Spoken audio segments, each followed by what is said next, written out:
السلام علیکم ڈاکٹر صاحب. وعلیکم السلام. کیسے مزاج ہیں آپ کے؟ اللہ کا کرم ہے. رمضان مبارک ہو جی.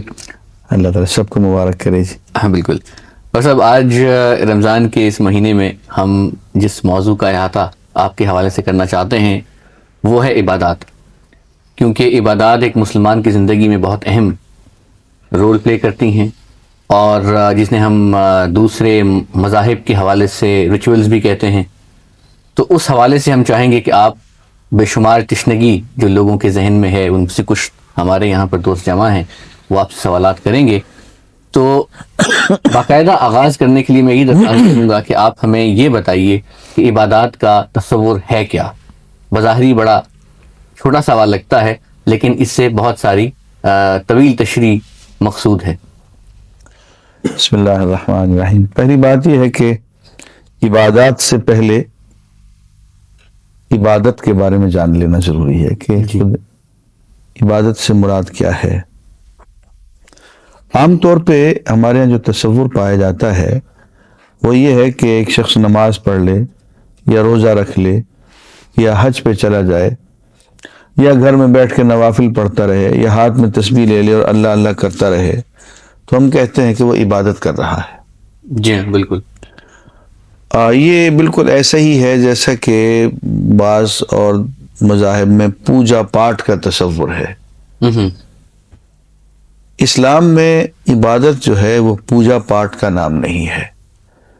یعنی پوجا ایک جز ضرور ہے اس کا، لیکن بہت معمولی جز. اصل چیز جسے اسلام میں عبادت کہا جاتا ہے وہ ہے اللہ کی بندگی.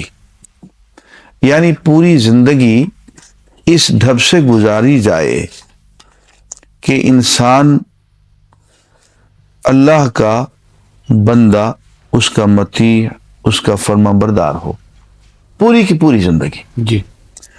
تو اس اعتبار سے آپ دیکھیں تو عبادت کا دائرہ جو ہے صرف مسجد تک، نماز روزے تک محدود نہیں ہے، بلکہ عبادت کی اصل پرکھ تو ہوگی اس وقت جب آپ دکان پہ بیٹھے سودا تول رہے ہوں گے.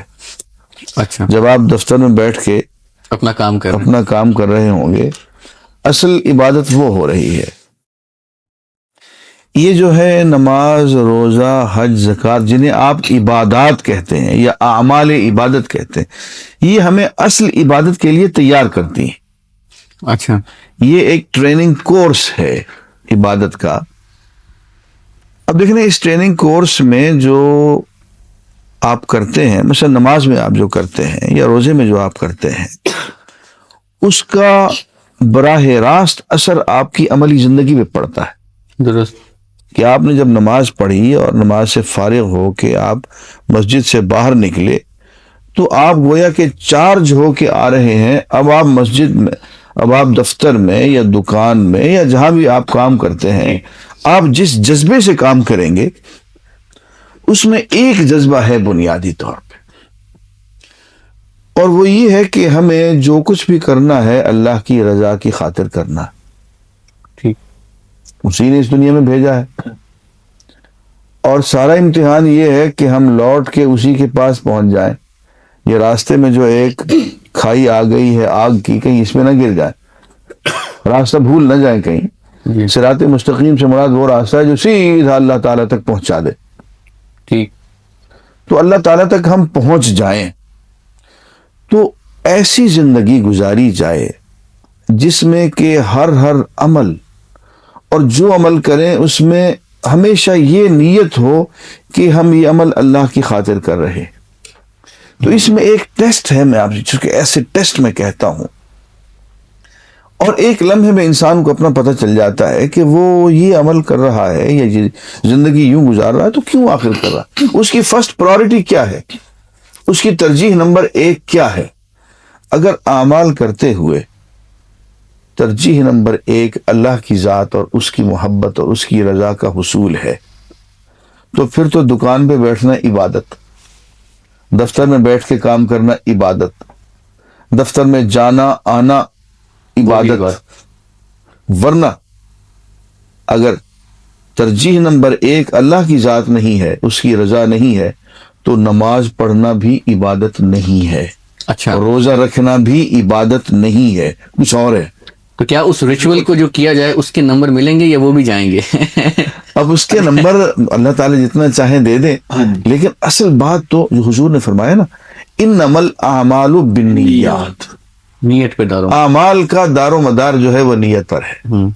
ایک شخص کاروبار کر رہا ہے، مال خرید رہا ہے، بیچ رہا ہے، تول رہا ہے، لیکن وہ یہ سمجھتا ہے کہ میں پیسے کما رہا ہوں، پیسے اس لیے کما رہا ہوں کہ اللہ تعالیٰ نے یہ رزق حلال کمانا مجھ پہ فرض قرار دیا ہے. میں رزق حلال نہیں کماؤں گا تو میں بچوں کا پیٹ کہاں سے پالوں گا، والدین کے حقوق کہاں سے پورے کروں گا، خود میں مسجد میں جانے کے، روزہ رکھنے کے لائق کیسے رہوں گا، بہت سے حقوق ہیں لوگوں کے، اللہ کے کیسے پورے کریں گے جب میری جیب میں پیسہ ہی نہیں ہوگا. اس اعتبار سے رزق کمانا عبادت ہے. اب رزق تو ہر شخص کماتا ہے، دنیا کا ہر شخص جس مذہب سے بھی تعلق رکھتا ہو، لیکن ایک شخص جب اللہ کی خاطر رزق کماتا ہے، مسلمان ہے، اور وہ کہتا ہے کہ مجھے اللہ نے چونکہ مجھے یہاں بٹھا دیا ہے، میں یہاں جم کے بیٹھا ہوں، یہ میرا مورچہ ہے، یہ دکان، یہ میرا دفتر، یہ میرا سیکریٹریٹ، یہ میری عدالت، یہ میرا چیمبر، یہ میرا سب کچھ جو ہے یہ میرا مورچہ ہے، مجھے فرض سونپے گئے ہیں، یہ مجھے یہاں بٹھایا گیا ہے اور اللہ نے مجھے یہاں بٹھایا ہے. تو وہاں بیٹھ کے کام کرنا اور اس نیت سے کام کرنا کہ میں اللہ کی رضا کے لیے اور اس کے حکم کی اطاعت کے لیے میں یہاں بیٹھا ہوا ہوں، تو یہ دفتر میں بیٹھنا بھی عبادت ہوگا. ٹھیک ہے، اس شکل میں یہ کالا کوٹ پہننا اور وکالت کرنا بھی اگر اس نیت سے ہے بالکل صحیح ہے، تو وہ عبادت بن جائے گا. لیکن اس میں یہ ہے کہ پھر تھوڑا سی اس کے آداب اور اس کی کچھ شرائط وغیرہ وہ ساتھ کے ساتھ وہ بدلتی چلی جائیں گی. تو عبادت کہتے ہیں ایسی زندگی گزارنا کہ جس میں نیت ہو اللہ کو راضی کرنے کی. اب یہ اعمال پہ منحصر نہیں ہے، نیت پہ منحصر ہے.